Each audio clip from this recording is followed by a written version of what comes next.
right. Well, welcome. For those of you who've been coming to these, I know we started in January, I believe. We had 2 in January, 2 in February. I am not Courtney. So I'm sure you were all expecting Miss Kowalczyk, who is an absolute rock star. However, she unfortunately was not feeling well today. So this was kind of a very much a last minute lateral pass over to me. I'm Heather Burdick.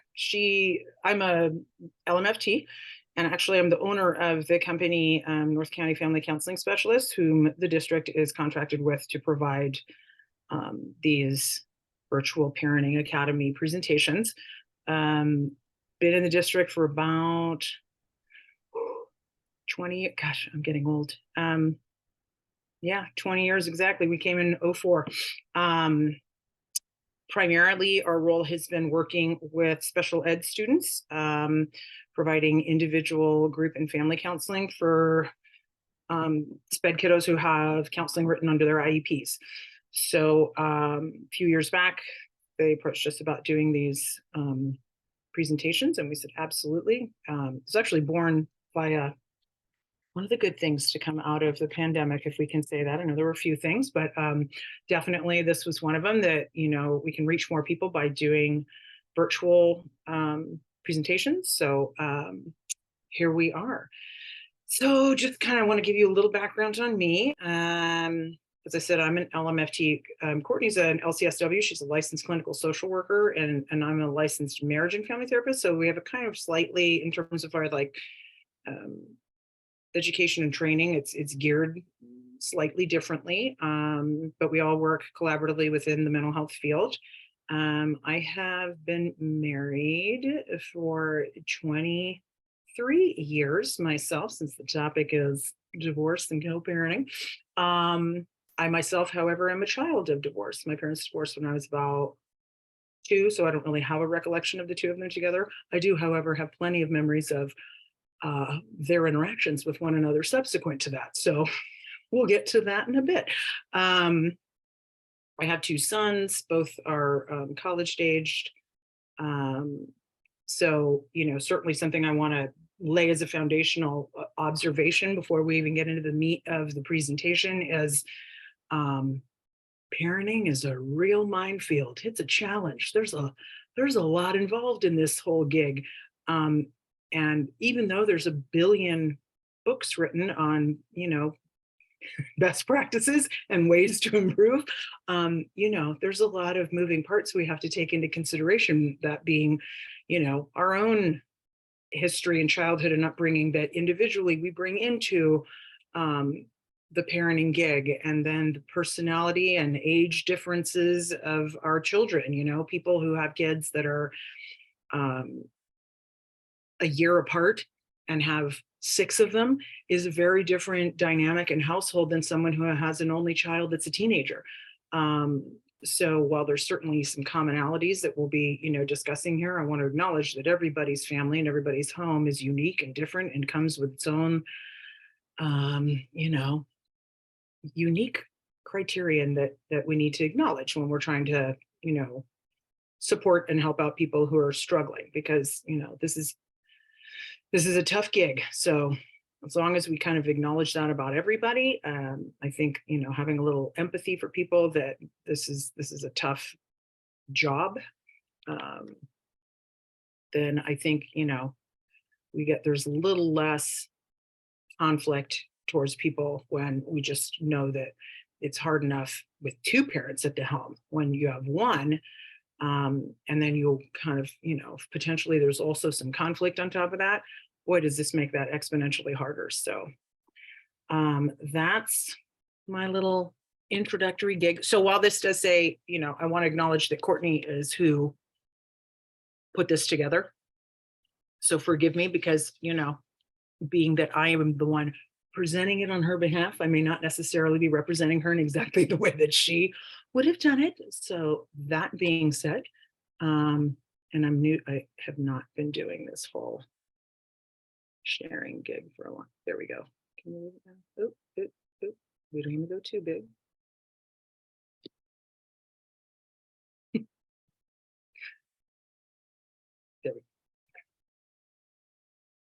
other little, I do want to acknowledge I have a dog in the room with me who I hope is going to be silent for the next hour and, well, 2 hours. I did tell Ani that the problem is if I shut the door, then the dog gets very upset that they're being shut out. So then we get barking and scratching, and that's even worse. So we're just going to hope that she's cooperative here. And that's the cat you hear as well. I got a real circus going on. Okay.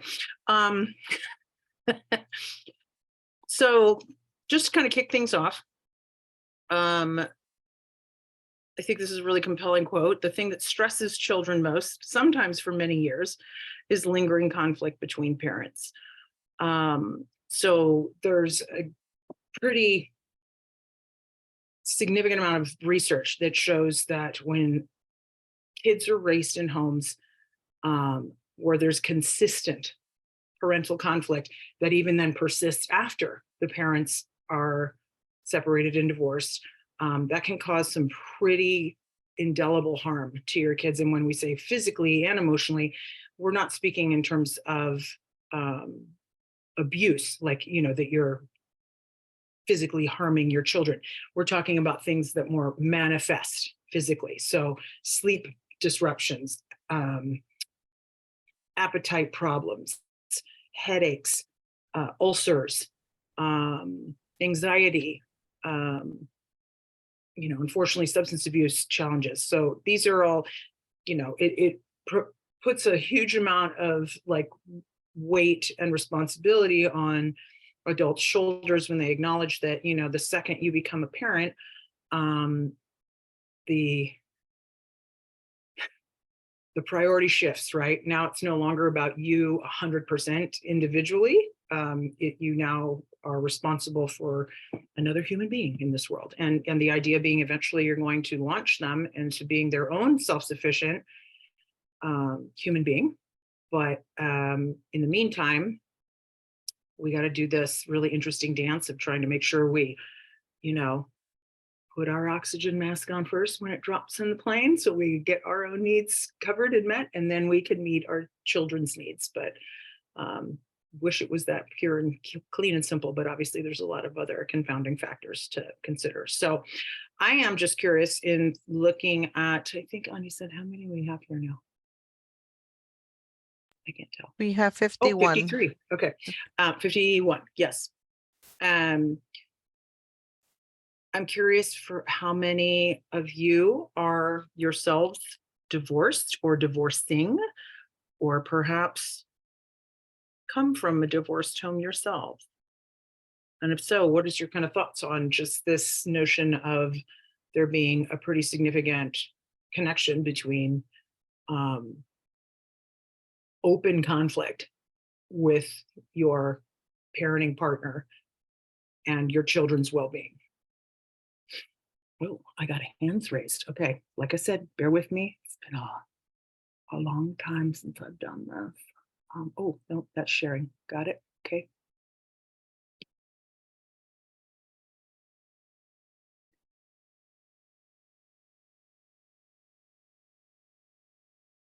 Okay, so I guess, Jeff, are you wanting to add a little nugget Hi, there? everyone. How are you? Hey there. Yeah, you know, I was just going, I'm just looking at the quotation, and of course, I'm going through a divorce at the moment. Okay.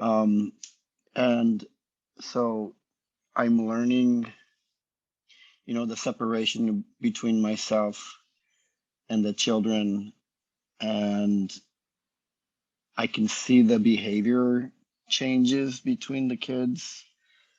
I'm learning that it takes both parents to co-parent. 100%. And it's if you don't have the co-parenting, nothing will work out. Not now or in the future or in the middle or ever. I've seen too many divorces, and of course I'm going through it, and I'm battling I'm trying to tiptoe around stuff, but it's extremely important, and I'm trying to keep the conflict down and keep everybody on, because conflict is not good. But if you have one parent that keeps the conflict going, it seems like it's never going to be resolved. I mean, I hope that there's a future in other people's divorces. There's a lot of emotional trauma with the children, especially at young ages. Absolutely. It's super sad to see, because nobody suffers besides the children. I mean, we're adults, we move on. Some of us do, some of us don't move on. But it's extremely important that the parents co-parenting, just for the love of God, for the love of the children. I mean, just co-parent. I mean, And that's kind one of my thing that, to thoughts. your point, that I would say is Mm, that we're going to cover later in this presentation is, you know, the kids can't do anything about the conflict between the two of you. So involving them or laying it on their shoulders doesn't prove helpful at all in terms of, the betterment of the family and moving forward, as you said. So the hardest part being learning how to compartmentalize that stuff and going, okay, there is a space for me to be able to vent about my frustrations or resentments or, et cetera, but it's not the children, right? So there's protocol. There's protocol. If sure, you have an sure. issue, if you have an issue with something, you know where to go. It's called the courts. You don't try to take things into your own hands. You don't alienate your children against the other parent. Um, Alienating the children is very bad, and it happens probably. I would guess probably out of 90% of the divorces, I would imagine. But um, it's awful, and I think that um, I don't know. I just think that co-parenting and trying to do the right thing for the children. The children are going through a tough time as it is, and Yes. so Well, and I if have you to have say, to something your that, credit, I'm so happy that you're here. Like, that speaks volumes that already you're going, all right, I got to figure out how to navigate this thing in a way that's going to be productive and helpful for them as well as me. So, yeah, I'll, hopefully they're going to come out of this with like a couple of, uh, you know, new things or nuggets that you didn't know before, that might end up being helpful. In fact, here, I've learned a lot from these classes that's been offered. It's been wonderful to be oh, good, here. good, good. So I've taken a lot away from these classes in the past few weeks. So happy to be here. Fantastic. Happy to share. I'll Awesome. shut up now. No, no, we absolutely appreciate that insight. And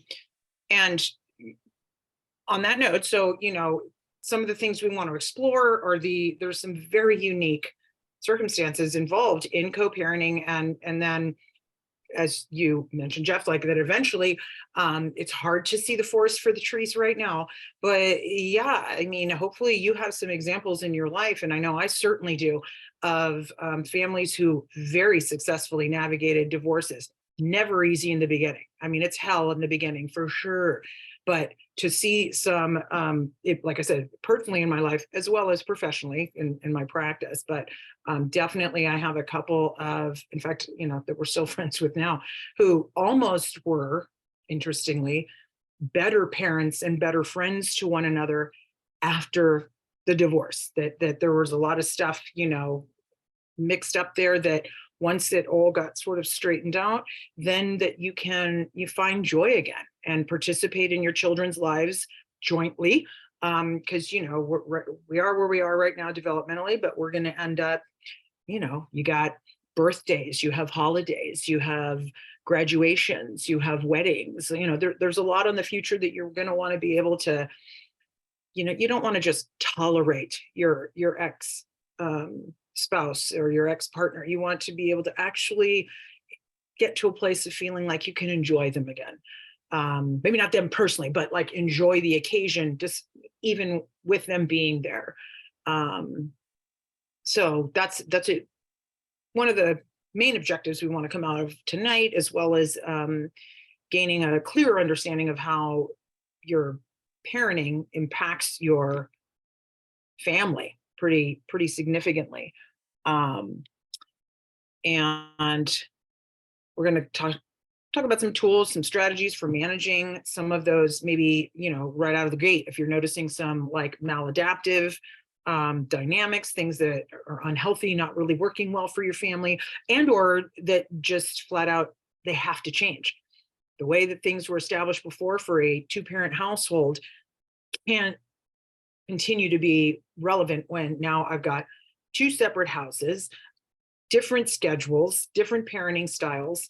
And we'll address that as well, because no, there's not an expectation that you can't mirror one another and have exact same parenting styles. Think about usually most couples, as I said, I've been married for 20 years this September, and we do things pretty differently, which isn't to say one is better or worse. It's just, that's kind of the beauty, that most kids in a household where parents remain married, they get to benefit from two different kinds of parenting styles. That's still going to happen. That's still going to happen now in just two different households. So think of it that way, that you're still, there's still something to be gained by your kids not having cookie cutter exact, that's not the goal for you to be exactly the same, because you're two different people and it shouldn't be the same.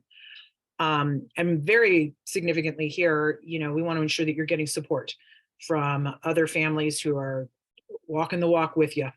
Because that's so important. When you don't want to feel like you're out on some island by yourself, you want to make sure that you have a really significant resource group and community village that really, holds you up, especially when things are starting to get tough like they are now. And like I said, there's the cat. I'm so sorry. And I do realize, Christiane, you had a hand up and I didn't even acknowledge it before. Oh, that's okay. Can you guys hear me? I'm in the car. Yes. Hello. Hi. Yeah, no, I had my hand raised and I realized I was like just answering your question, but I listening to Jeff and listening to just the discussion, I do have, so I've been divorced for a few years now, and we got separated when my son was really young. And one of the things I feel like I've been trying to be an advocate for as I've gone through a divorce, and it's not easy, but I know you're going to talk about tools to kind of cope and manage, but I think one of the most important decisions that I made during not just the divorce process, but throughout the co-parenting, is to develop a posture of continually forgiving my ex. And as difficult, that word is so charged. Forgiveness is such a charged word because there are so many ideas behind it. Some ideas that we think we have to do in order to forgive somebody. And what I had to realize is that forgiveness is not absolving the other person of wrongs that they committed against me. Forgiveness Absolutely. is not, and kind of into what it's like to forgive your spouse. That once I was able to actually start implementing a part of forgiveness, it gave me a to another person. And rather than having all hatred, It's cutting out. kind of. Yeah, I was going to say, I don't know if anyone else. Unfortunately, Christiane, your coverage. I'm sorry. No worries. It's just we're getting like wah, wah, wah, wah, so we're not getting the impact of what you're saying. I'm sorry. No. We got you up to the point, which was super valuable, of you saying that forgiveness does not mean absolving the other person for responsibility for what they have done. Rather, it's more a gift to yourself of going, I'm letting go of this and not allowing it to sort of dominate or require all this emotional energy on my part and create all this resentment. Having the grace to say, yes, you know what, there's a reason we're divorced now, because that was something that wasn't working, and now we're free to find love in a relationship that's more successful elsewhere. So holding out hope that this is I'm going to get some magnanimous, I'm so sorry, that it Right. doesn't serve you. You may get it, but that's not something you need to hold out hope for. So I really appreciate that's Yeah. a very, very powerful statement. And we do in fact touch on that issue of forgiveness in a little bit as well. And one last thing, if I can just say one last thing, the way the way I noticed it impacting my son. Can you guys hear me okay? Now we can, yes. Okay, sorry. So my son. Now we're losing you again. Wait, no, it's kind of going in and out. I don't know how to get, I'm driving. I don't know how to get it off of my Bluetooth. Give me 1 second and I will. Or maybe you'll get to a place where it's just the coverage is better. Let me turn. Can you hear me now? Yes. Hello. Took my phone off the speaker. I think that might be Oh, the there we issue. go. But when my son realized that he didn't have to hide information from one home to the next, I had to have a discussion with his dad and say, you don't, we're divorced. We don't need to hide. If you started dating somebody, or if you're doing things and going places, you have to relay to our son that there's nothing, we're not hiding anything between the two houses. Like our son, so inadvertently, my son, wherever he got this idea, felt like he couldn't tell me what was going on at dad's house, vice versa. And once he found out that dad and I were actually communicating, I'd say, oh, did you do this and this with dad? And he goes, how'd you know? Well, your dad and I talked on the phone. You did? When? What'd you talk about? I go, we talk about you. We talk every day, and we were at a point at one time in, after the divorce where we were talking on the phone every day briefly, but we were sharing information like, vitals, like, did he poop today? Did he eat? Like, just things. So when he came over to my house, I knew what his needs were after spending the weekend with dad or something. And so once our son realized, oh my gosh, like I could literally see a weight lift off of his shoulders. And he became so much happier once he knew that, oh my gosh, I don't have to have the responsibility of keeping information from mom that I'm doing at dad's house or vice versa. Because and so it really such took a lot burden. of maturity. That's a degree of responsibility that a child shouldn't have to bear because, exactly. Yeah. The fact that and communication creates such a sense of stability for the kids. It's like, oh, they got me. They're we kind of talk about this, I think, with kids with regards to school, that, that while there might be some bucking and some resistance when there's structure and boundaries put in place, that this is where kids thrive, though. In the absence of those, they feel extremely untethered and unstable, and it's a really scary place to be. And so while they might sort of naturally kind of push back when there is structure in place, and again, we'll kind of get to this in a bit, but the classic divorce scenario of when they want something and they're going to pit you two against one another, because if I tell if I say it in this way, and then it's going to guilt dad into buying it for me, even though mom won't. And, you don't want to have a scenario where they feel like they can use the separation of you two or your conflict to their advantage. So the open communication and being on the same page, and then having that moment of being like, oh man, there's probably not a lot I can get away with because they're telling each other everything that's going on. So, and that's a good thing. But that's definitely what we want to aim for, is there not being any surprises, there not being any areas that are taboo, that, they feel like they can be open with one or both. And it's not a competition, that we don't need to sit there and have our, why are you telling your dad about that, but you're not telling me? That irrelevant. If for whatever, let's think about that, when we have moments or there's just something about, when you have something right here on the tip of your tongue and you're afraid to bring something up, but emotionally you feel like, I just need to tell somebody. And the fact that you tell dad versus mom or vice versa doesn't mean, oh, I love dad more, or I love, it's that within that moment they felt safe and comfortable to share. And the other parent needs to view that, thank God, that's a good thing. That was a big burden they were carrying. I'm glad that they opened up to you.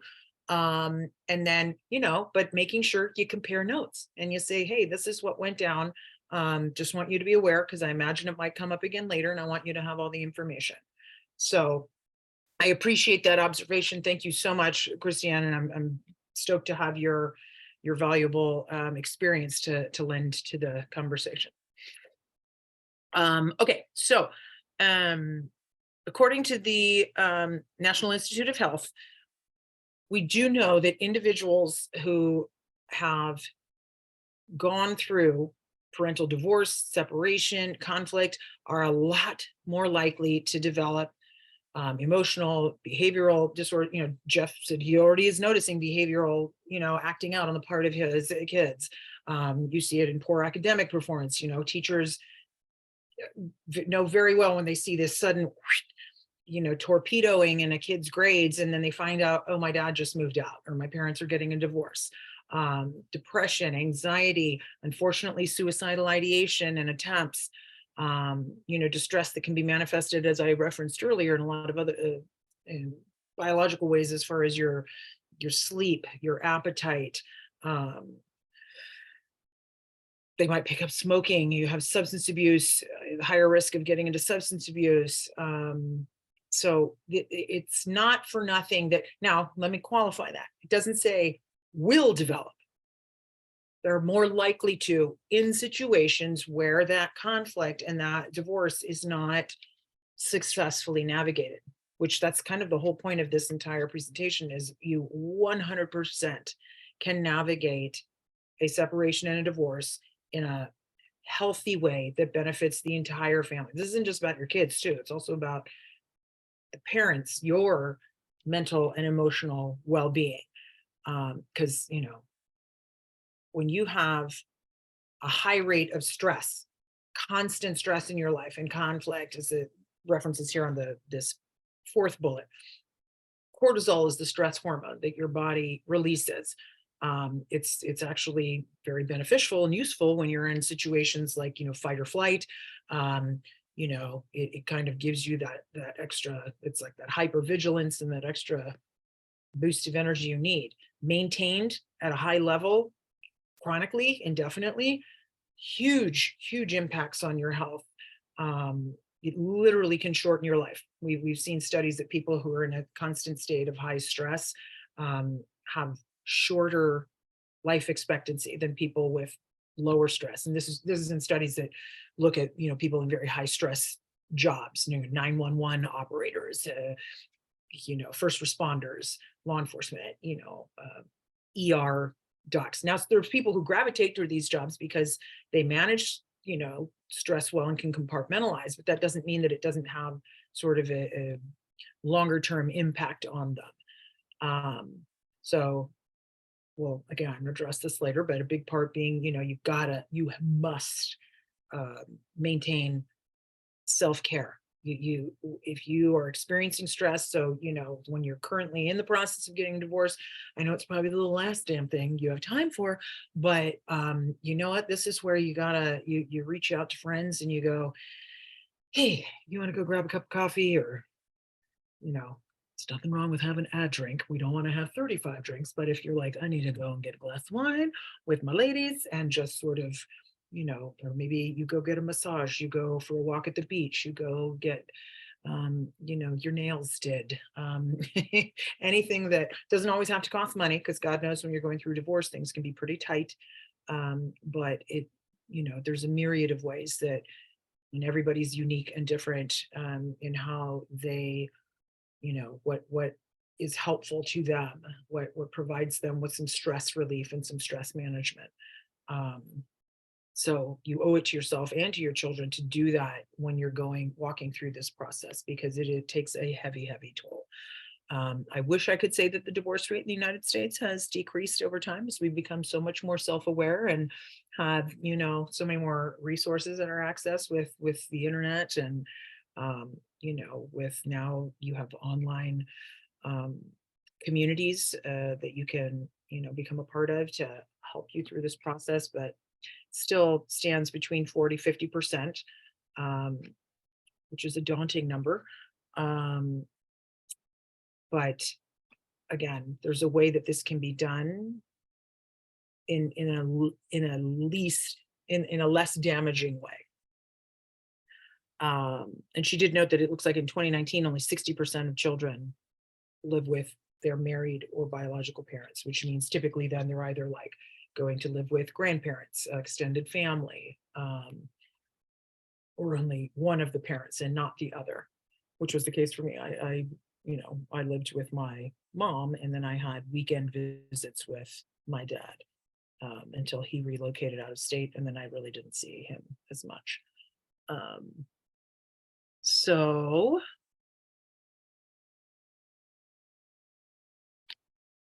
when we're, this obviously is less about the divorce process and more so about the co-parenting process. Um, I know it's really hard to sort of, when you feel like you're just keeping your nose barely above water, and you're desperately trying to keep a lid on things as far as, maintaining your career, your job, maintaining your family relationships, your friends, your relationship with your kids.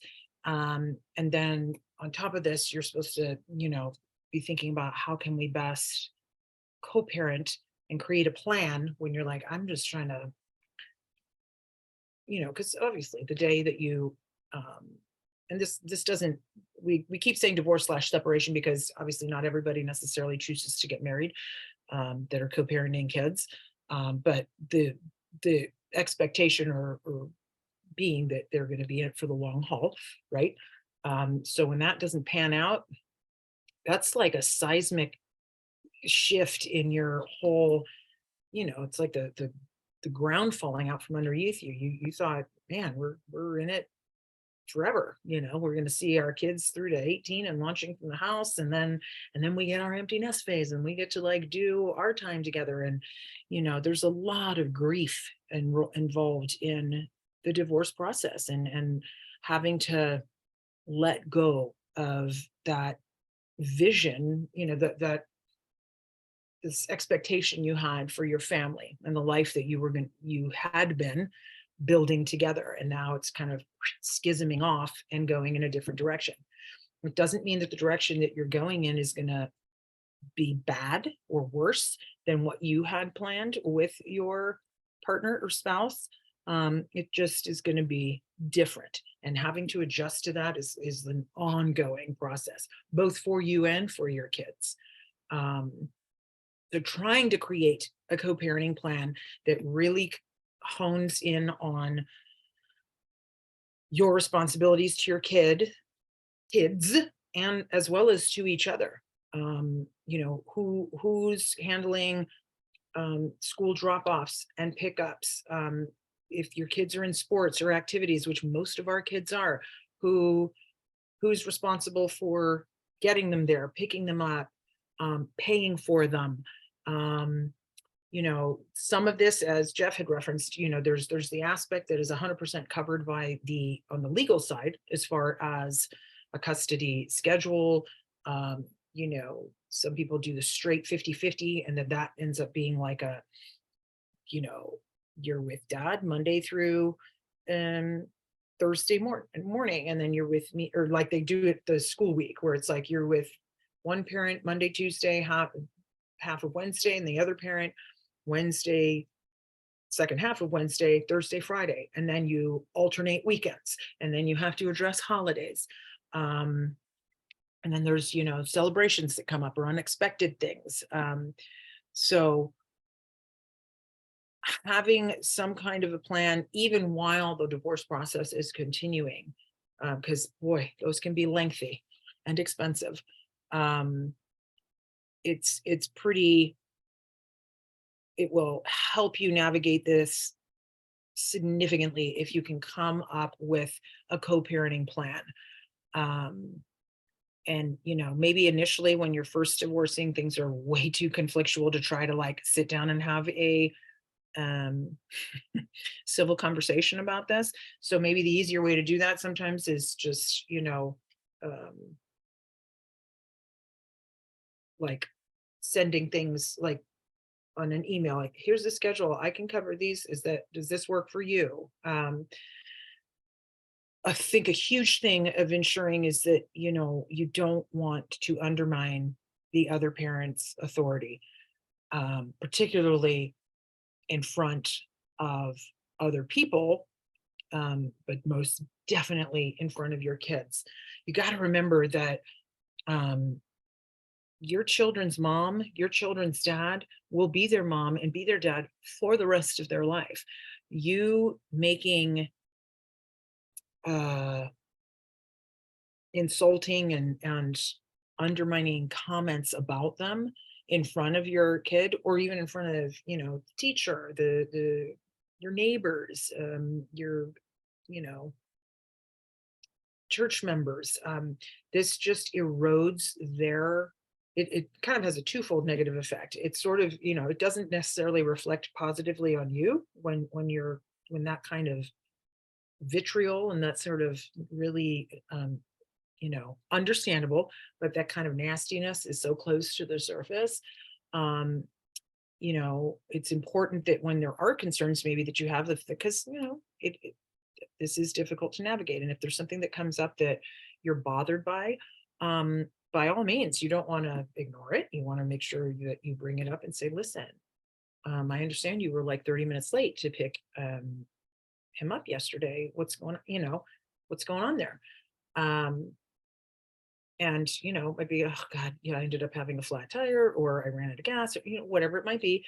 But jumping to the conclusion that you're just, this is yet another example of how you're completely selfish and, like turning it into an emotional issue when your primary concern is, I just want to make sure that the kids are picked up on time. Do we want to change the schedule? Do we need to, is this tough for you to get away from work? Like, if you really do your best to try to keep emotion out of it, but also just discuss these things, not necessarily in front of your kids, or even just to say, you know what, this is something that I think it's important for us to talk about later. And if that entails needing to change custody arrangements, going to your lawyers, mediators, other family to maybe fill in, extended family to fill in, put fingers in the dam and fill in holes that the two of you just can't manage together, then, I think the kids feeling and understanding that they can have faith that you two have the ability to work through any challenges that come up with regards to their care. Hearing each of you saying negative things about the other parent just serves to put them in a place of high anxiety and fear that, oh my God, does that mean my dad can't handle, like, we don't have enough money to get like food, like, whatever it might be, or that when they hear words like irresponsible, selfish, whatever, we could go a litany of words that kids, unfortunately, depending on their developmental level, aren't maybe necessarily hearing them in the way that you're intending them to be delivered. And then so they're jumping to huge conclusions because they're hearing things out of context too. So as much as you can, try to kind of keep that buttoned up and deal with that directly with one another versus like in front of your kids or other people, will minimize a great deal, a lot of then the blowback and ramifications of doing that. I don't see this necessarily as all that different from co-parenting within a marriage, but compromise is going to be,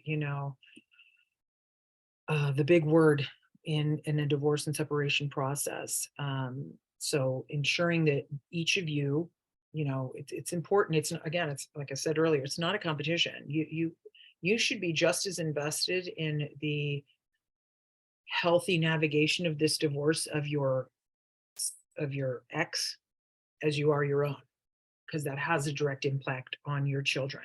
So, if you've got a great support network, you have a lot of friends, you have a huge extended family, you have a church community, you have a gym community, a lot of things that really support you and help you through things, but your ex does not, that's not something to be sort of lord it in front of somebody else, like, you know, "Ugh, he doesn't have anybody."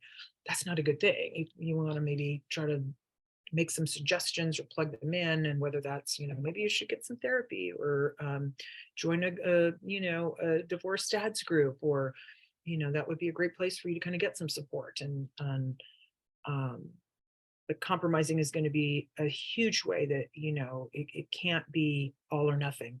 All or nothing doesn't work when trying to co-parent. Um, on the legal side, you just need to make sure that, you know, you allow the lawyers to handle the legal aspect of things and those decisions, and trying to, you know, once a custody agreement has been set, it's set in stone. You can go back to court and it can be changed, absolutely. But um, that's a two-way street as well, because if you then are expecting some flexibility with regards to what the custody agreement says, and so you want your ex to swerve from it to accommodate you, but then when that happens in reverse, and then you bristle and say, that's not okay, that's not what it says in our custody agreement, you know, I think you avoid conflict when whatever it says in the custody agreement, that's what you stick to. If it needs to be changed, you go back to that entity, the legal arena, to have those changed. So there's just no confusion, there's no argument. I think that's a safer and easier way to go about it. And being there for your kids, you know, this whole process, like as Jeff had said, like he noticed already, you know, you usually, if you're paying close attention, you can see your kids have some, you know, reactions right away. Um, they might be really, you know, you might see it more in terms of like anger and irritability and, you know, kind of snippiness, or it might be the other way of just being weepy and withdrawn and sad and scared. Um, you know, so doing your best to really kind of check in with them. You know, I don't remember, Ani, was was suicidality covered yet? Or no, that's at the end. We do depression later. Um, a big misnomer with regards to, I didn't want to repeat myself if you guys have already done this, with regards to suicidality, is that by asking the question, you're like planting the idea in their head, and then they're going to go and do it. Like, so people dance around it and don't want to bring it up and don't ask the question. 100% not true where kids are concerned. They're pretty, you know, A, they're a lot more resilient than most people give them credit for. B, I think they appreciate when there's, again, not this like grenade or taboo topic. If you're able to say, um, you know, hey, I'm noticing, like, I feel like you're kind of disappearing. You're super quiet when we're here at home, and I feel like I'm not seeing you hang out with your friends as much anymore, and you seem really sad. Like, you know, how are you feeling? How are you doing? Are you, you know, are you having some negative thoughts? Like, you know, that's something that it actually makes them feel better to know that, oh, I'm not invisible. They do see, they see me. You know, that was a enduring quote I remember of Maya Angelou's, that, you know, she said, kids are waiting to see that your eyes light up when they walk in a room. That's a huge, them feeling that you see them, you acknowledge them, you validate them. That's huge. And so doing so, even in a situation like this that is somewhat negative, and going through the divorce and saying, you know, I know it's hard and I can't make it all go away. And if you say no, well, you get to make, yeah, I know it'll make it better. Back together with daddy, you know, and finding the developmentally appropriate language based on age versus a 5-year-old versus a 15-year-old. You can say things differently to those two different ages, right? But ultimately there's still a degree of, you know, playing your cards close to the vest, that you just want to say, you know, your dad and I did, you know, we loved and respected one another very much so. That's how you came into the world. You know, our lives kind of went in different directions. That doesn't mean we don't love you. And we're going to be there for you. Um, so, you know, you're going to have a more sophisticated kind of complex conversation about changes in emotion with a teenager than you are with a 5-year-old. And there also are fantastic books that are out there, at least for elementary aged kids, about divorce that are super, super helpful, because kids obviously always work things, elementary age kids do a lot better working things out Hey, by Katie. play.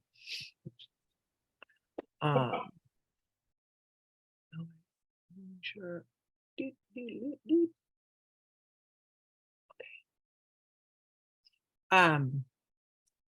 And I'm going to show, actually, let's see if I can.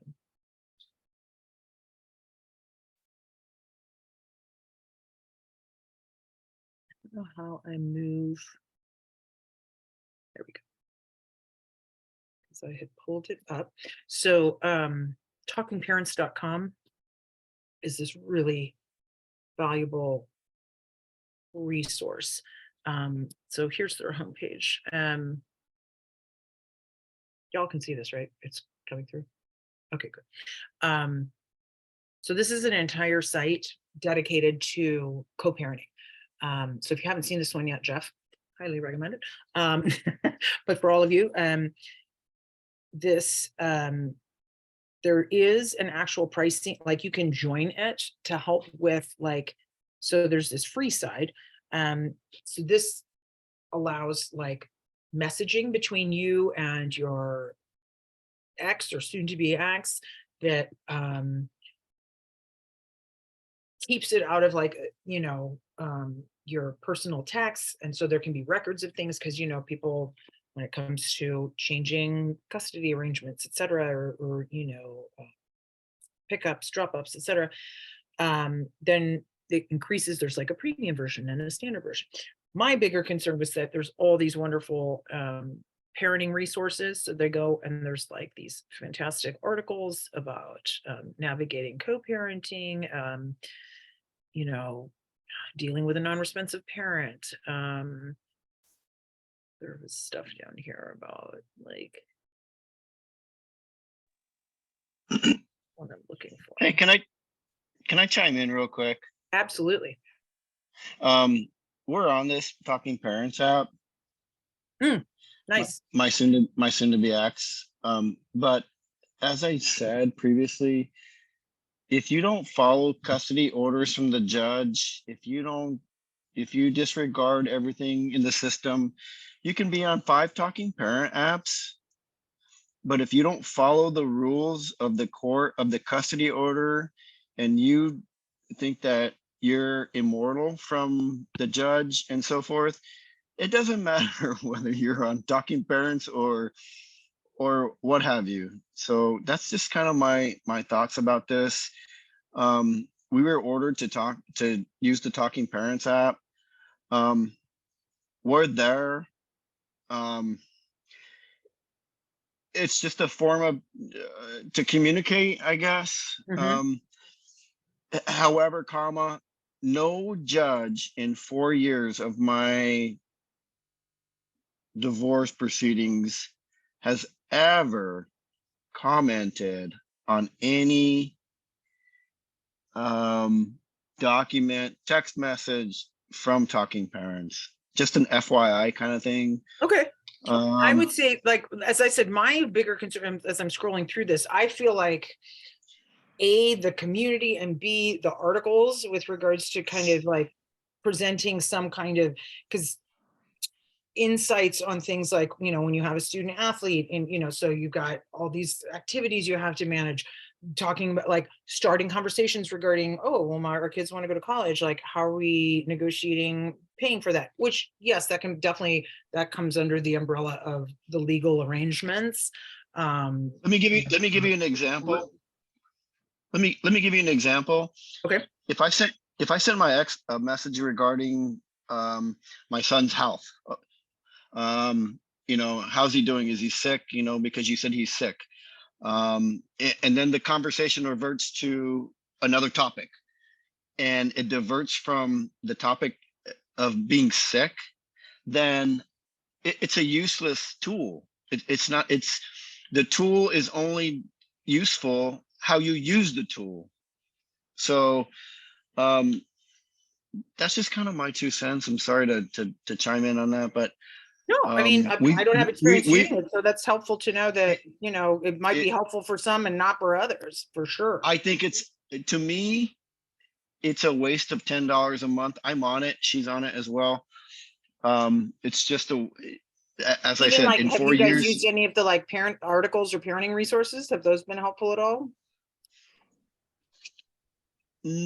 I've never used them, to be honest with you. Okay. I'm not sure about the other Maybe that's party, where but it's going to be more um, beneficial, is in that sense, not necessarily on the communication side, maybe just more on sure, some of the the resources that resources. they Sure, cover. Yeah. sure, understandable. Okay. Hi, may Anyway, I jump in? Hi, may I jump in? Absolutely. Is this Maria or is this Annette? I can't tell. This is Maria. Hi. I apologize. I wasn't able to jump in. I jumped in about 10 minutes late to your Okay. workshop, but so I don't know if you already covered this, but what some of what has been said is really wonderful about co-parenting and really meeting in the middle and forgiveness and all that, but it's really difficult to do that when the other parent is aggressive and when there's been domestic violence and you're triggered by angry, volatile contacts and comments. I Yes. mean, it's extremely difficult, and co-parenting is just not possible. I find myself having to just turn the cheek, and just honestly praying every time before I open up his messages, praying during. If I need to take a break, I do. If I need to go back to it later, if once I do finish reading, I have to just take care of myself. But with Talking Parents, it has been a useful tool, and they may not, the judge may not look at it, but it's something that he knows and I know that is available and accessible to the courts if need be. Okay. And it's been so much better than having him text me on my cell phone. Okay. It just is texting at whatever time. If he does send multiple messages, then I know I can check it at my pace. I don't wake up in the morning and just surprised at these ugly messages that he sends. So Yes. I have found Talking Parents useful. I don't read the articles, but I definitely have found it useful for that purpose. Okay. And thank you so much for that observation. I appreciate that. We actually will touch it on, that's one of the slides a little bit later with regards to, this all only applies in a situation where you're dealing with a safe parent. So, when there has been violence, when there is a significant mental health issue like bipolar disorder, borderline personality disorder, then some of this goes a little bit out the window. Not out the window in the sense that there's definitely some value where's your daddy, boy? to some of this. It's just more Where's that, your daddy, boy? What do you mean you don't know, boy? does someone have their mic on? Let's see. There we go. Okay. So I think that's a perfect example, Maria, of showing that you have some parents who are going to find this really useful and some who aren't, because again, we're not cookie cutter, there's not a one size fits all when it comes to this stuff. So that's why there's more than, one resource available. And it may take some time to find the one that works best for you and your co-parent, right? That for this, Talking Parents might work for some, not for others. Like I said, I do think it's worth kind of having some of the articles to sort of read out and find other people who are navigating similar situations that can at least feel really, relieving and validating to see that other people are dealing with some of these same issues and seeing how they did so, how they managed to successfully navigate it. So some of you have already actually kind of brought some of this up about how divorce and co-parenting has changed your parenting process in general. I'm hearing some of you talk about some of the biggest challenges that you're facing as far as like communication. That sounds like a huge one. We have another hand raised from Annette. Oh, that's true. I don't see that. Hi, Annette. Hi. Yeah, I just wanted to say that also Talking Parents it's free if you go on the web site. So instead of downloading the app and paying for it on a monthly basis, I use the free site basically, and it's you know, a little less convenient. I have to log in on the website, but it has been absolutely a lifesaver for me Okay. to having my spouse be held accountable for for everything. And then it just gives us a really specific document, and I have used it multiple times in court. I have to be the one to bring it in and submit it, but it's been a tool for me to use to hold him accountable and be a better parent. So yeah, I think it's great that you're bringing it up. It's a great tool. Yeah, it just depends on how you want to use it, but for me, it's definitely been great. So thank you. Awesome. Okay. Yeah. And I could see how, to Jeff's point, it's like all of these things, Can I chime in again? co-parenting, Can I interrupt? plan, it all only makes sense if people are adhering to the custody agreements, the co-parenting plans. If those aren't honored, then that creates a great degree of frustration and confusion and inconsistency. So unfortunately, if that means you have to, and I know this is taxing, to have to keep going back to court and in a legal sense establish, okay, well, we had this established, it's not being honored or executed in the way that it's being written out. So I don't know if we need to make changes to it or figure out what's going to be more doable or realistic to maintain long term. And again, I do think it's worth noting, although we've already mentioned it a couple of times, that this is why custody agreements also need to be, they're not static. It's not what you establish when the kids are 8 aren't necessarily going to work when the kids are 16, because again, now we have, maybe now they're driving, they're getting jobs, it's changing the amount of time they have available for visitation, or and that would have happened to you regardless if you were together or divorced. That as kids get older, they start to become more independent and there's less and less reliance on you as parents, but also less time at home. And so if a parent is going, hey, wait a minute, this sucks, when they're on my watch, that's when they're working their jobs, like, because I have them on the weekend and they're working Saturday, Sunday, and then I get no time with our kids. So, trying to have a conversation both with your kids who are like, well, listen, I just want to make money. Like I can't Monday through Friday because between my classes and my sports, I don't have time. So yeah, I'm going to work on the weekends. So maybe that means you go back to court and go, hey, can we change the agreement where primarily my time was on weekends? However, that's now being chewed up by work and other commitments. Maybe we look at, shifting it more to, I have some weekdays when there is a little more time as a family to sit down and dinner together, whatever it may be. So I think sort of acknowledging that some of these custody agreements can't be, static, as I said, like they need to sort of grow and change over time, until, once their kids are 18 and they're out of the house, and then everybody, hopefully by that point, is going to then be able to come to an agreement on seeing each other in a way that works for everybody's schedules and oh, sorry, I thought that was it. Okay. Oh my gosh, it's 6 o'clock. How is it already 6 o'clock? Okay. Okay, so let's get into co-parenting.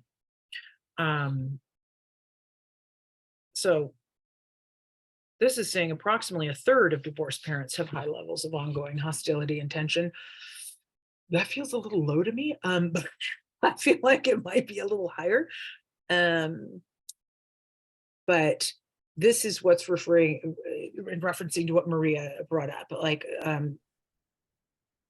co-parenting is only appropriate when both parents have been deemed safe.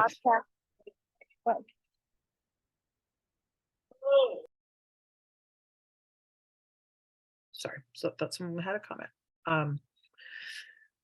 So if there is a history of violence, or as I said, some significant mental health issues, then that may necessitate an establishment of a custody agreement where one parent has more primary legal and or physical custody, and then there's just more visitation going on with the other parent. But again, sometimes that might need to be supervised. I certainly know in court situations where they have supervised visitation just to ensure that the parent is, you know, safe and healthy to be around. Often this occurs when there might be substance abuse issues.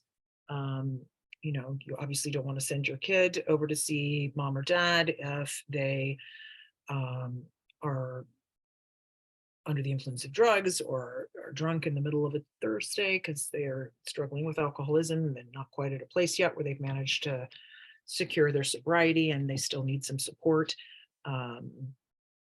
So having a plan and then executing the plan for jointly parenting your kids is really, it is a huge and complex and challenging process.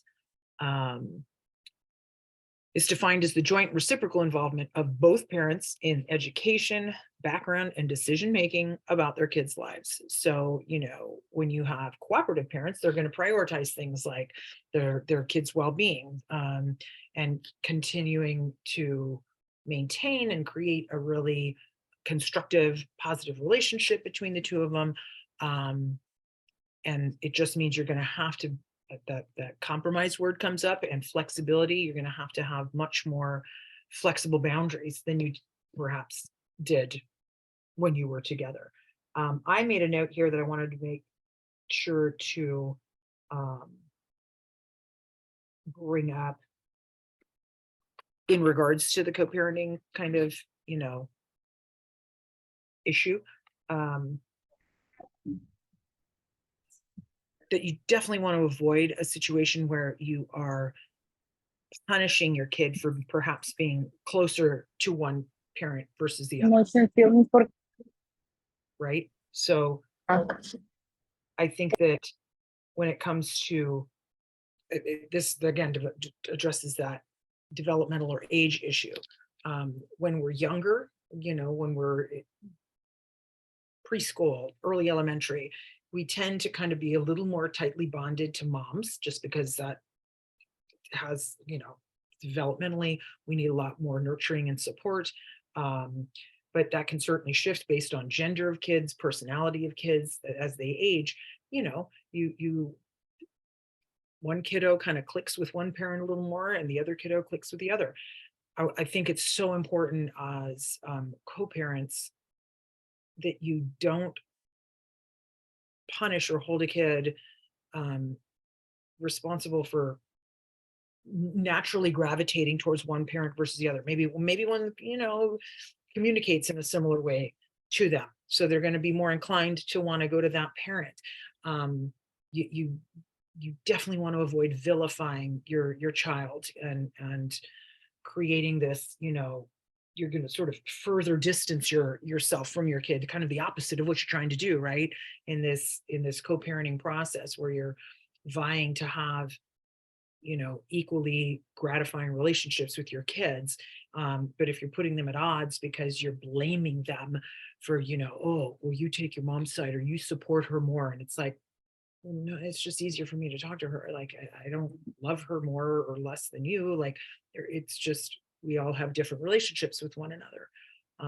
And again, like I said, that's true within a marriage or an intact family system.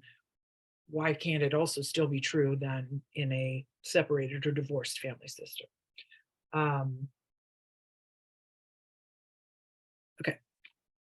And as we've all been bringing up, and it's quite clear, the biggest obstacle to successful co-parenting is emotion, is all those, you know, there's the resentment, there's the anger, there's the guilt, there's the fear, frankly, and frustration.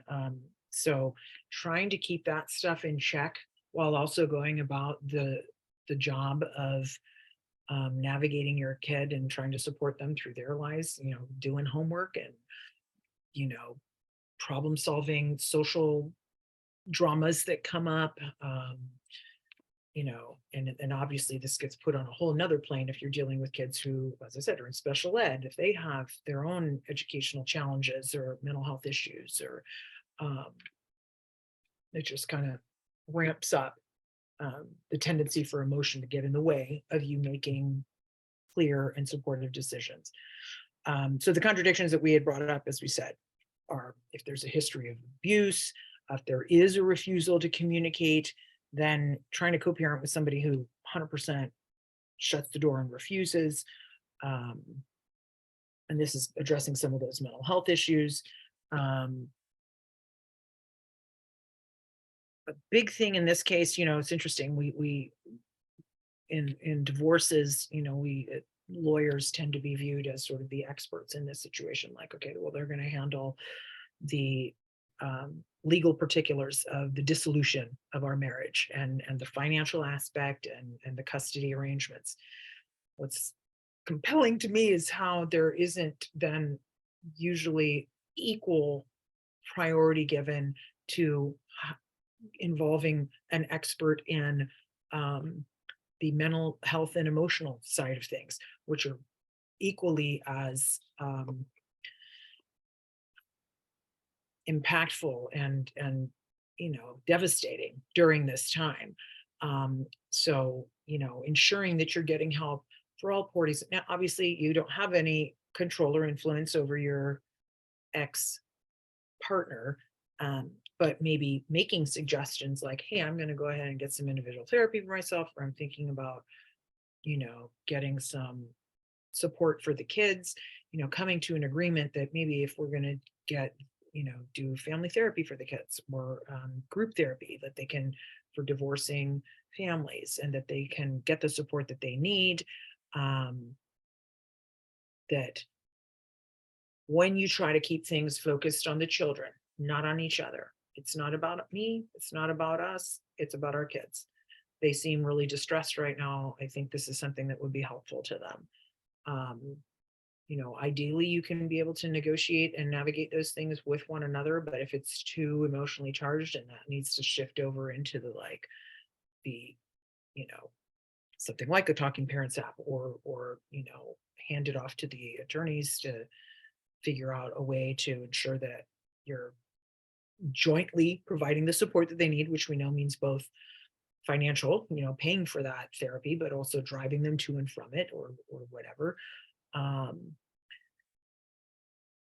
It may mean, and forgive me, I believe it was, I think, Annette, that you said this, maybe it was Maria, that whole thing of taking the high road, and sort of yielding the expectation of, you know, apology, or, you know, that you just, there's a reason that your relationship eroded, right? So kind of continually bringing up the things that aren't, you know, that they're not good at, or in your opinion, you know, you're a terrible communicator, or, you know, you don't prioritize. Those are all things that's well covered territory. And that's the reason why you split, right? But if those things aren't, you're like, well, how am I possibly going to affect any change in this area? You would likely aren't. It didn't change when you were together. It's certainly not going to change when you're apart. That would be something that either, you know, a therapist or a support group, you know, there's some other arena in which perhaps there can be an opportunity for change to occur, but that's not your responsibility anymore. So all you can do is just keep everything focused on the kids. What do the kids need? What do we need? We can agree. The two of us can 100% agree that we care about our kids and want them to come out of this okay. So let's kind of keep things focused on that. So this is where maybe for a couple of you, you know, Jeff, Marie, and I, you mentioned that, you know, if parallel parenting, meaning you sort of like kind of keep it a little bit disengaged initially, and that's where things like Talking Parents comes in handy, where it's like, I can't even, there's so much charged emotions here that we can't even exchange texts without that turning into like a huge issue. So ideally, this isn't going to be the case forever. You know, a year in versus 5 years in versus 10 years in, you know, and people change over time. And perhaps if each person is subsequently in new relationships, and then you can do the whole blended family thing, that same degree of anger will dissipate. You know, because frankly, it takes a lot of energy and a huge toll on you to maintain that level of anger. It really, that's where that whole idea of forgiveness and grace and letting things go so that it doesn't continue to eat away at your own health and well-being, which then impacts your kids. So as far as being a better co-parent, ensuring that you're having those continuous conversations about your kids with one another, you know, you would have had those same conversations as a married couple, but you almost have to prioritize it more once you're separated because, again, you know, you can't just assume, oh, she's dealing with that, or, you know, that's already been talked about. You want to make sure that you're, you know, I think this idea of having like weekly check-ins, you know, yeah, no, seems to be doing well. Seems like there's a couple issues here around in the friend group, or, you know, I noticed he kept complaining about having a headache, just anything like that, where you just kind of let each other know things that are going on. And, you know, the kids knowing that you're so, you know, jointly invested in their well-being and hearing about how they're doing, is hugely beneficial to them. Because again, you got to think about that. That's like this stable foundation underneath them. Both parents are paying attention to me and invested in me being okay. And I don't have to like hide things from one or tiptoe, you know, in a minefield or on eggshells with this other parent. They should just be free to be open with both of you and know that you're going to communicate with one another about the important things. Joint decision making is going to be huge. You know, and that's a tough one. I think that sometimes too, like parents want to make a unilateral decision, and sometimes it might be necessary in the moment. And making sure that you then later circle back around and say, oh, just so you know, I had to commit to paying. It was due today, so we went ahead and did this. I hope that you're okay with that. Unfortunately, there wasn't a lot of time to sort of like figure that out ahead of time. As much as possible, make those decisions together, even if in the moment it's like a phone call or a text or like, oh, I guess we have to commit to this right now. Are you cool with this? And consulting them versus informing them. That's a big thing. I think when people feel like you're the one in control or handling everything and then just dictating to them later all the things that all the decisions that you made, those are very different optics and feel very different than reaching out to somebody and saying, you know, she said she really wants to take gymnastics classes. They're pretty darn expensive. It would entail a lot of driving around. You know, on the plus side though, several of her friends are doing it. You know, I think it's going to be a really positive outlet for her. You know, talking about pros and cons and coming to those decisions together is going to be hugely impactful for the kids. And respect is so, I mean, having that respect there. The thing that I think a lot of times that we forget as parents is that they're watching us all the time. We're their primary model for relationship dynamics that they're going to carry into the rest of their lives, right? So the manner in which we choose to interact with this other person who is huge in their life is going to have a lifelong, you know, impact for them. So making sure that you do so in a way that is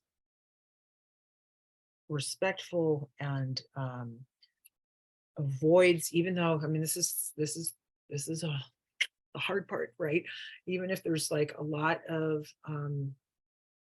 anger and hurt that's there, shifting that over to somebody it's more appropriately dealt with, and then keeping it when it comes to parenting your children, ensuring that they see you acknowledging with respect this other parent in their life. Because again, it's going to be, you know, you're their parents for the rest of their lives. So you want to ensure that, you know, because in terms of gender roles too, when they're going, okay, their impression of what a wife is, what a husband is, that's all coming from you and the tone that you set. So, you know, that's a lot of responsibility, right? That's a lot of power that you have for impacting how they're going to then replicate those relationship dynamics moving forward. Coming to terms with sharing both time with your children and parenting responsibility, you know, that's probably one of the biggest adjustments. I've had several friends that have gotten divorces, and walking through that, being in an empty house and not having the kids there when it's, you know, not your time.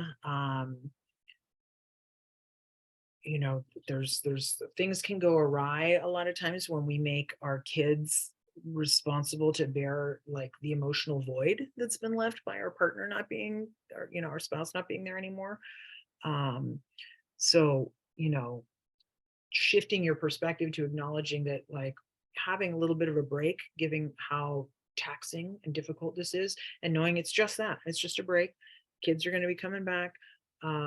You know, it's important that each of you supports one another, that, you know, this is when you do all the self-care things. When the kids are with the other parent, that's when you got to fill your cup back up, right?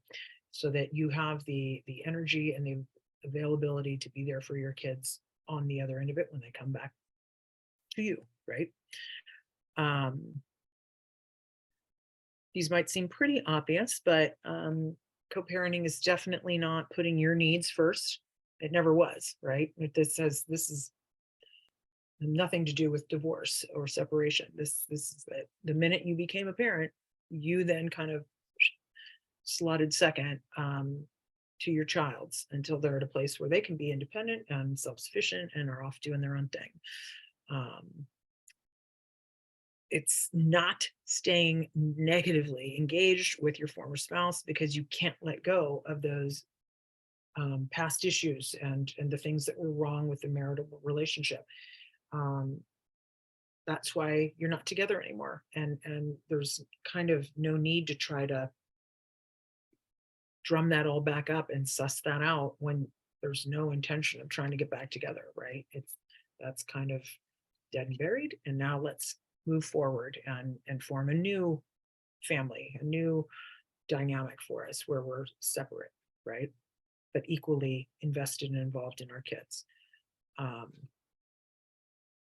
think a big challenge is ensuring as a co-parents that, you know, I'm a co-parent, I'm not a husband, I'm not a wife.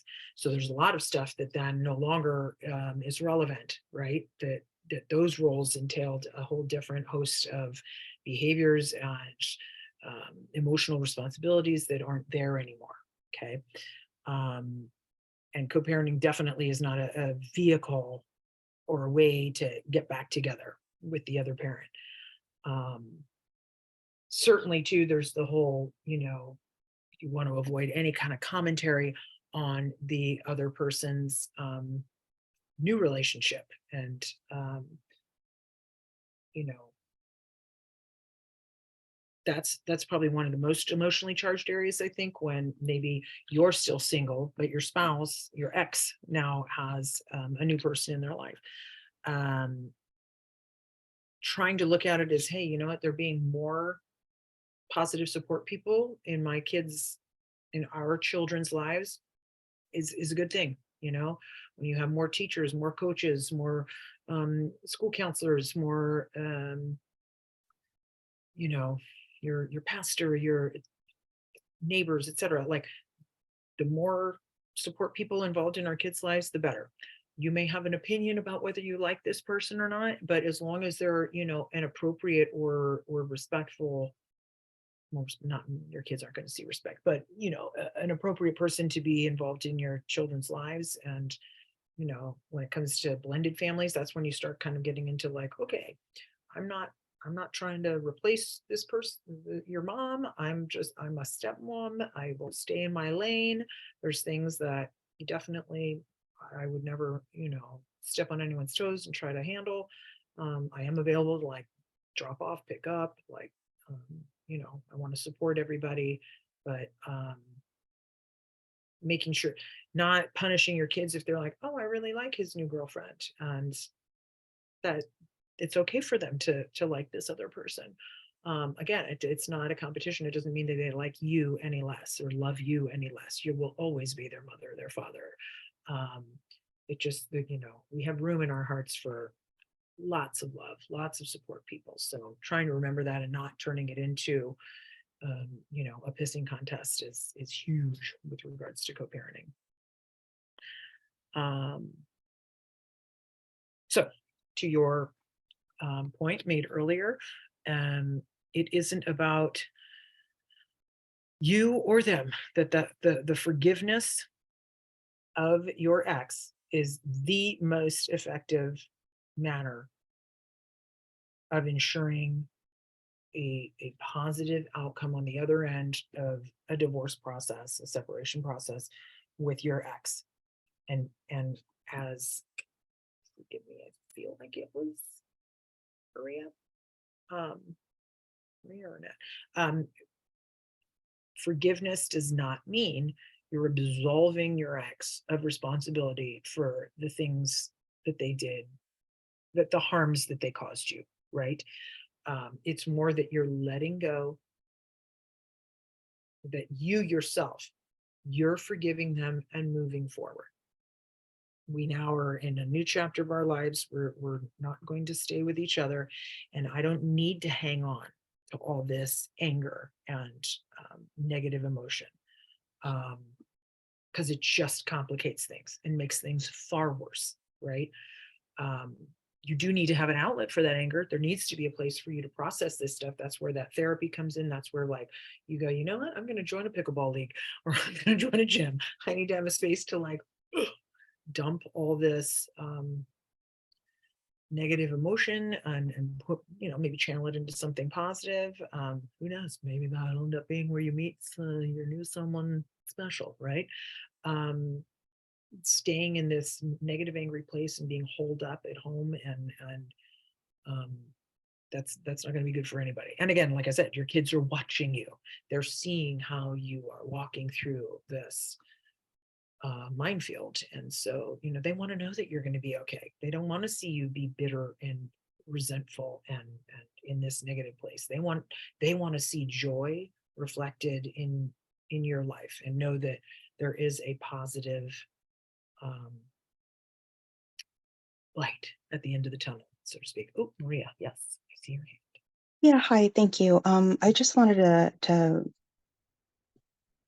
I guess just give a reminder to whoever may be dealing with an aggressive co-parent, you know, if that is a situation, making sure that you're safe and that making sure that you're safe and that I'm sorry. Absolutely. I think Sorry, that, just making sure that you're safe, that yes, you are able to communicate everything you need without feeling like bullied and intimidated, and making sure that whatever needs to be reported gets reported. And like someone else mentioned, like including documents in the Talking Parents, I've included images of different things that needed to be reported, and that's all saved there. But also taking care of yourself, yes. like you mentioned, going to therapy, getting your kids in therapy. And there's a really great resource, One Safe Place in San Marcos, that is just a wealth of resources and information. They help with housing, counseling for adults and kids, support groups, emergency food, emergency clothing. They've been super, super helpful, and everybody's very kind, and everything's confidential. So Oh, that's I wonderful just to want to hear. make sure, you know, as you're co-parenting, just making sure that if we're in a healthy relationship, that you're taking care of yourself, because all of that, our mental health impacts our parenting, and just 100%. We're And- important too. And forgive me, I think Courtney's objective with this presentation is obviously to address, I hate to use the term, I'm not trying to be dismissive or minimalist, like when I say a garden variety divorce, I'm saying, in the situation where there is more, the minute you start, when the term domestic violence becomes a part of the conversation, a lot of this now is gonna, this gets tabled or put on the back burner altogether. Because 100% safety is number one and key. So if we're in a whole different realm where you're talking about, the word just went out of my head, forgive me, a restraining order.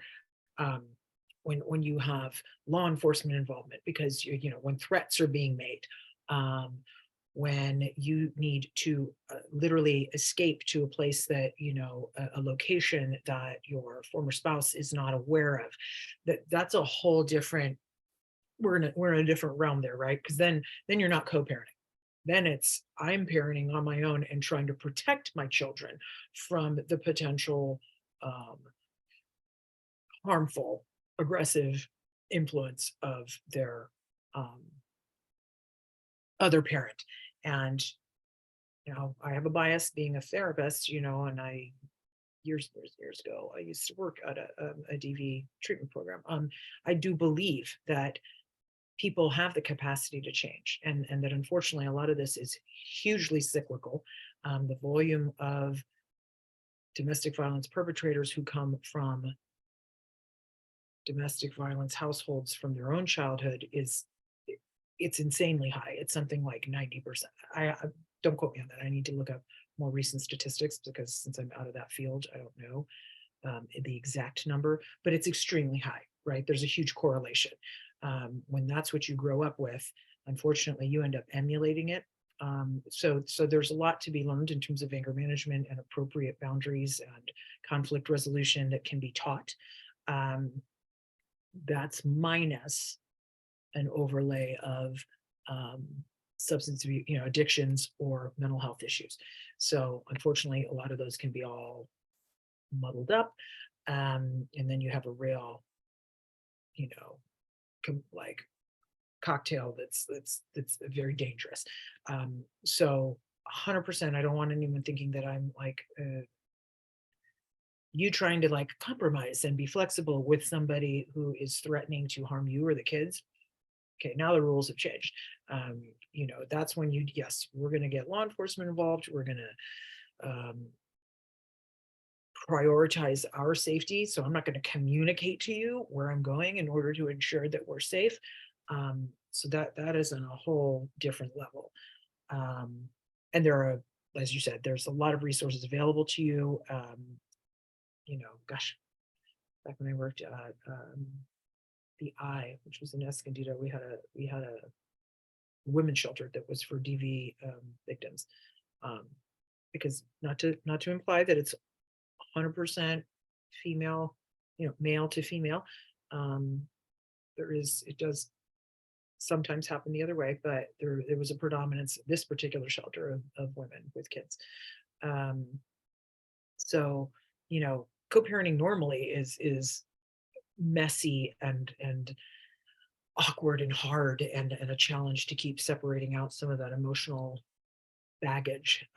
But where domestic violence is concerned, 100%, then co-parenting is no longer a goal. I think then it's about ensuring your own safety and keeping your kids protected in that situation.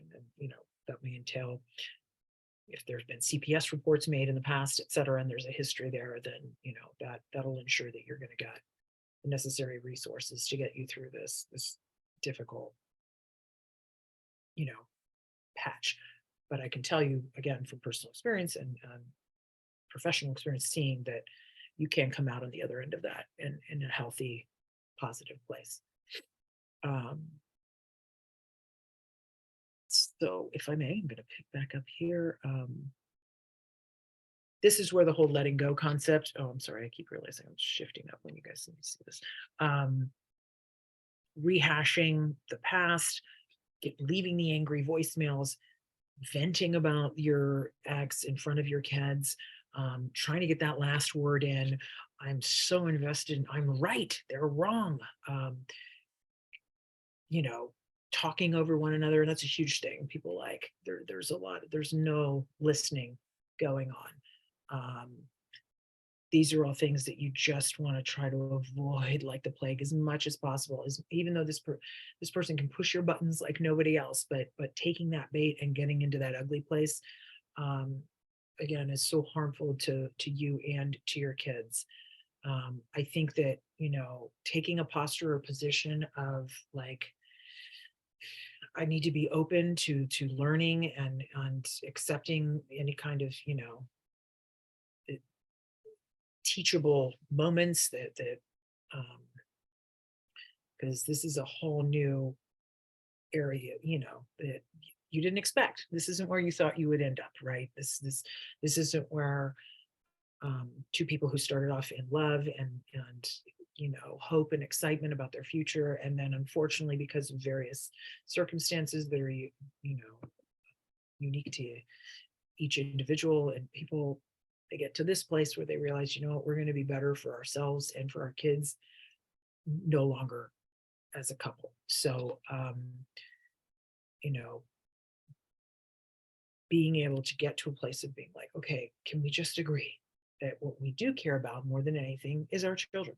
You know, we want them to be happy and healthy and get to a place where, you know, they can go on and lead productive, you know, fulfilling lives, and we'll have some involvement there on till the day we die. You know, I've been to a lot of weddings and graduations and birthday celebrations where, you know, parents are there with their new spouses of 5-10 years, and it's a beautiful thing. It just means the kids have this more extended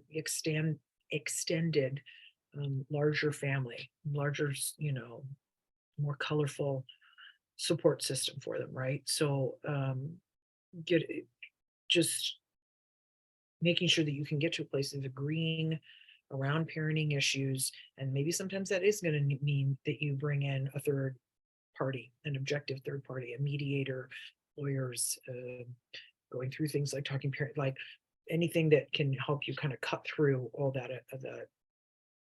those huge emotions that are ginormous now. And as I've seen through personal experience, as I'm sure many of you have, over time, they do decrease. There is less of that, you know, white hot anger that's just right there at the surface. It starts to die down, and you get to a place where you can start acknowledging and appreciating one another for your various strengths, because, you know, that's something you want the kids to acknowledge. Like, you know, maybe dad wasn't a great husband, but he's a really good dad. That's the kind of stuff that you want to, they can acknowledge the strengths that each of their parents offers, and focus less on the things that they're not good at. You know, you can have making sure that you're aware of things that aren't your business. You know, once you two are separated and you have two separate households, you cannot comment on the rules and the boundaries at that other house. That's none of your business. You can say, I would hope that we can maybe create consistent systems so it's not confusing for the kids. If I say, oh, you can't, you know, in my house, we're not going to be playing video games until homework is done, but that doesn't happen over at the other house.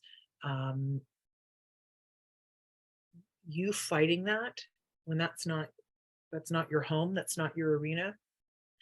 You can mention what it is that you do, but again, that's not, you can't control another person. You would never make that comment to one of your friends and how they run their household. So doing so with your ex doesn't make sense. It's not your home, and nor do you want him or her telling you how to run your home. It's like, well, this is what works for me. This is what's comfortable. I do agree. It's probably great for us to come to kind of like a compromise of things that you know, let's make sure we're both having them do chores so that they're learning responsibility. Which chores you have them do, what doesn't matter. Let's just agree on sort of on the meta level, on the lessons, the life lessons and the values you want to impart, less so on the details and how you're doing that. We're going to do it differently. That's okay, as long as the lesson is there. You know, all the judges and lawyers and courts in the world are not going to do the co-parenting for you. They're going to set up the legal documents that you need to uphold and adhere to, but doing that ongoing communication, you know, it's impossible to raise kids together and not ever talk to one another. I'm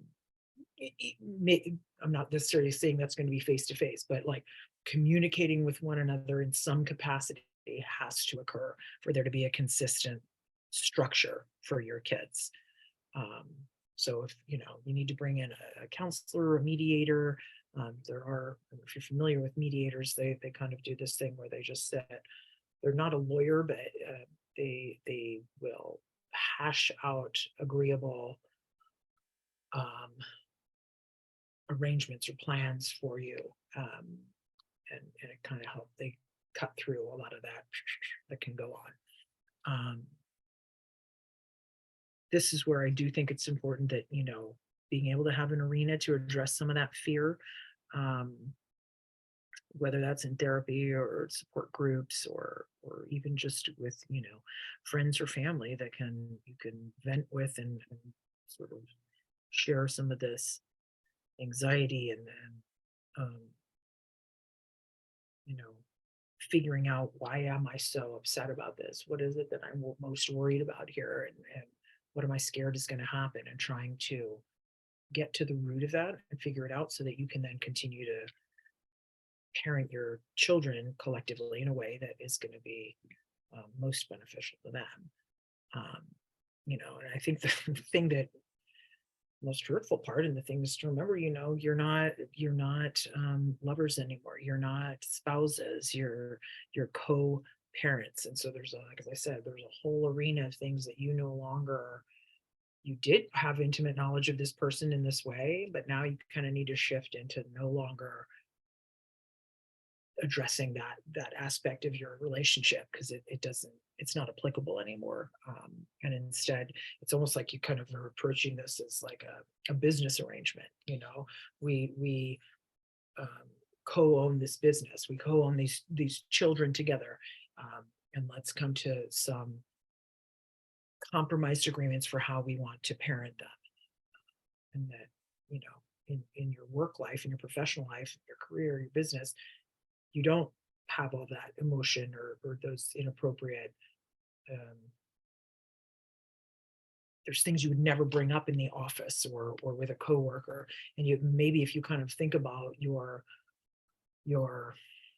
ex as a coworker, a co-business owner, and adhere to the same boundaries you would with a coworker, like, oh God, I would never talk about that, like what your sex life is now that we're not together anymore.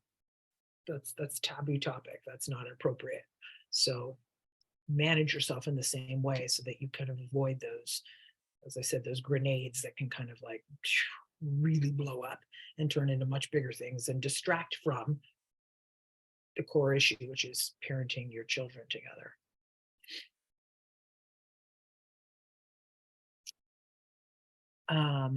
So as it's kind of reviewing sort of the things that we've discussed thus far, you know, having that sort of a business approach to your relationship and your co-parent, having a plan, again, where appropriate, where there's not violence or significant safety issues as far as, you know, drug use, alcohol use, unmedicated bipolar disorder, borderline personality, schizophrenia, etc. These are things where then that safety comes into question. So Courtney keep kind of putting talking parents on here. I didn't have an opportunity, as I said, because this is somewhat last minute, like other than talkingparents.com, I'm sure there's other resources and available to kind of help with the creation of a co-parenting plan. I think, kind of always taking a posture or a position of collaboration. We're doing this together. I'm not dictating to you my way, and this is how we're doing it. It's not up for discussion. That's immediately going to set somebody on edge and fire up all that defensiveness, right?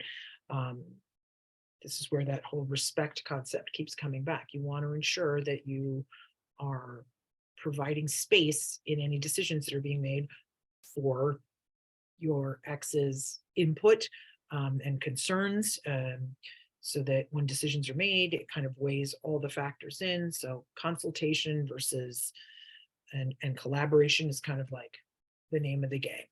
I think, kind of avoiding the whole thing about the personal details. You're going to speak more in broad strokes. Oh, you know what? I got a new job. I'm now working over here. These are the hours. You don't need to kind of get into like, as I said, it can just be that. I think, for an example, you saying to your ex, just a heads up, I am seeing someone else now. He or she may be coming over when we have dinner. That's it. You don't need to get in the particulars of it. I do think it's fair, particularly again, when you're talking with some of your younger kids, that when you reach a point in your relationship where someone is in fact going to be living there or staying the night, that creates some confusion or some, brings up more issues for especially younger kids, when maybe that's the moment that they really have to let go. Oh, mommy and daddy actually aren't ever getting back together again, because now he or she is with this other person who's spending the night and stuff. And being careful that if you, unfortunately, the first time you hear that is through your child and not your ex, that they don't bring that up, don't have the opportunity to bring that up to you, beforehand. Just say, just so you know, this is what's going on. If the kids are mentioning this other person, then yes, this is why. Those are such tough areas to navigate for people. It's like, at what point do I, we're just dating, like at what point do I bring it up to the kids, or do I keep it from them until it's kind of clear that now we're in more of a relationship and not just dating. So these are such tough things to navigate, but you can do so when you kind of, again, bring this up with friends, therapists, extended family, trying to get into a group. But sticking to facts always and keeping that emotions out is going to definitely be the best bet. Rehashing the past, not something that is going to benefit the kids at this point, as far as co-parenting is concerned. Being mindful of things like, we talked about this, that they're really paying close attention to how you two behave with one another, trying to really, as much as possible, just as you would with a coworker, a business associate, if you were to really just please, thank you, how you greet one another, that's going to be so important and valuable to your kids, because they're going to emulate that. If they see you being like snarky and nasty with one another, and then you start noticing them being that way towards you, or towards their siblings, or towards their teachers, or friends, it's important that you kind of like step back and check yourself and go, yeah, maybe I should stop. This is a bad example, but my mom always referred to my dad as Toad. So she'd say, oh, Toad is here to pick you up for your visit. And at the time I thought it was a funny, like a nickname. But then as I got older, I realized, like, Mom, that was really, like, you were saying it because he annoyed you, and you just, you were trying to use this like denigrating, insulting term, but that probably at 8, 9, 10 wasn't helpful to me. So like avoiding that name calling and trying to at least be, respectful is going to be so beneficial to your kids. You know, not airing that dirty laundry. And when we say publicly, it's like in this day and age, my God, the social media, getting on the Instagram and the Facebook and you know, oh, it's complicated, or you know, in a relationship, and then it's like this bomb going off, like, oh, I didn't know that my ex was with somebody else. And you know, trying to kind of keep things private and close to the vest is just I think a wise, a healthier way to approach your life in general. Like this whole thing where there's no boundaries and everybody's kind of exposing everything is but it definitely, when there's anger involved in with regards to your ex, you want to avoid that, because your kids are going to be paying very close attention to that. Keeping, you know, trying to keep things brief and polite and respectful as far as phone calls or even like your face-to-face interactions. You know, this is where the classic, I'm sure you've all heard plenty of this about I statements, when instead of you doing this accusatory, well, you didn't come when you were supposed to, when you instead you shift it to yourself and say, I feel frustrated when we have a custody plan set up for specific pickup and drop off times. And when those aren't honored, it throws my schedule off for work, and then I'm stressed. You know, trying to, when you make it less accusatory and you and focus more on the impact, the emotional, you know, how that's making you feel, that can really minimize a lot of that defensiveness, which I know is much easier said than done, believe me. Getting that help for, if you're, you know, as this is kind of review, well-covered territory. You know, if you're running into problems with the co-parenting, this is where maybe reaching out to some folks who are experts in this arena, or at least having an objective, unbiased third party that is neutral to the two of you, may be the way to go. So try to meet with a mediator or a counselor to address these things when if you've kind of started and failed many times. Oh, and she's saying send this PowerPoint to your co-parent. Interesting. So maybe, you know, arming them with a little more information, and maybe using this as a way for you to have open up a dialogue and a conversation about, you know, how you are co-parenting so far. And again, that magical word, forgiveness, letting go and taking the emotion out. And just sort of saying, you know, we both made some mistakes, and turning it into like, you know, not making one person 100% responsible for the demise of the relationship, because honestly, that's almost never the case. It is, in fact, you know, it's a two-way street, and other than obviously when violence is involved, but in most relationships, it takes two to tango. So, you know, just saying like, wasn't working for us.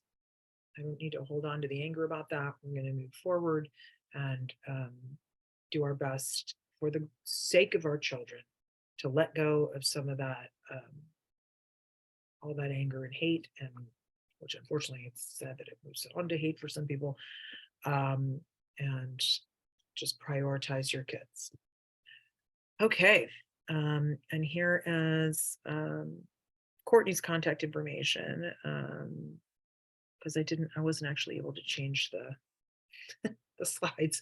So for contacting me, Ani has that information should you need it. Are there any more comments or questions? There was one question, Oh. if you can address it real quick. I know we're towards the end. It says, what challenges can surface for children with the parallel parenting approach?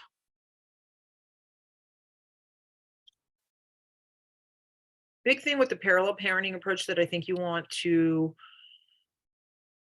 be careful of is ensuring that your kids aren't then feeling like I have to parallel, I have to be parallel in my relationship to each parent, right?